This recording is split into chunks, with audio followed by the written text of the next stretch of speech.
भरपूर प्रमाणात protein fibre असलेला खूप चविष्ट आणि पौष्टिक असा तुम्ही डोसा कधी करून बघितला आणि खाल्ला आहे का? नाही ना, तर मग आजचा व्हिडिओ बघितल्यानंतर नक्कीच करून बघा.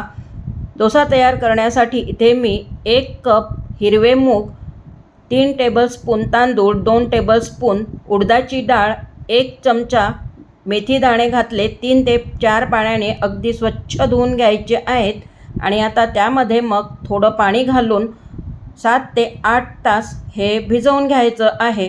तर साधारणतः 8 तासामध्ये खूप छान असे हे मूग भिजलेले आहेत.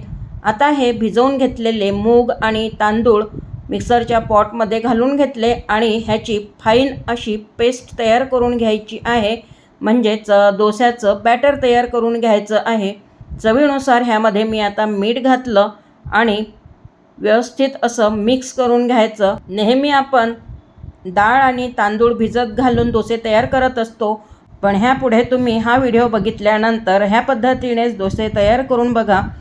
डोस्यासोबत मी चटणी तयार करून घेत आहे. तर त्यामध्ये फुटाणे, शेंगदाणे, ओलं खोबरं, कोथिंबीर, हिरवी मिरची, कढीपत्ता आणि लसूण पाकळ्या, मीठ आणि थोडा लिंबाचा रस घालून चटणी तयार करून घेतलेली आहे. तीसुद्धा भरपूर पौष्टिक आहे.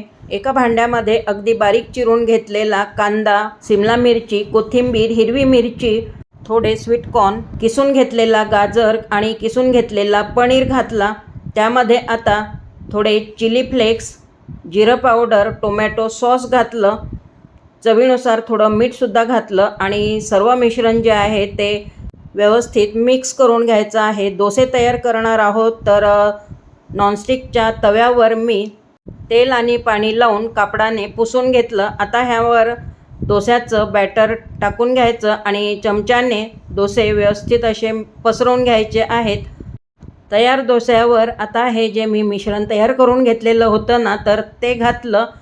1 चमचा तेल घातला आणि डोसा छान खालून क्रिस्पी होईपर्यंत शेकून घ्यायचा आहे.